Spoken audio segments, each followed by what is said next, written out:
So the last gen's Assassin's Creed Rogue was just announced for PC, and by just announced I mean the specs were just out, and let me read them to you as they seem very normal to me.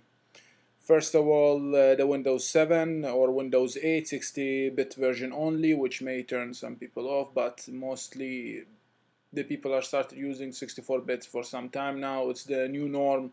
64-bit processors are taking over. 64-bit operating systems are being used normally. So the processor is an old quad 2.4 gigahertz and 2 GB of RAM, which is very normal considering the standard is 4 or 6, or even for newer games starting to take advantage of 8.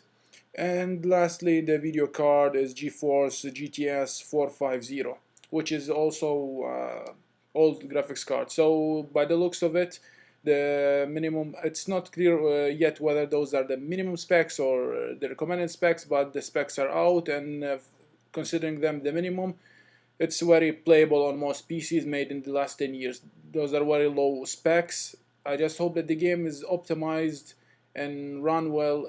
Now, if those are the minimum, I wouldn't get my hopes up of running everything on ultra, but the game is last gen, and from what I've seen from the screenshots, it's not bad, but it's not like next gen graphics like Unity or even Black Flag, but the game was coming to PC nevertheless, and that's a good news, right? And more importantly, it should run good on as the minimum specs or whatever specs are way affordable and available on almost all PCs. So that's a great news. The PC has a new Assassin's Creed, actually not new, but will extend another Assassin's Creed to the PC family, and I will probably end up buying that on Steam.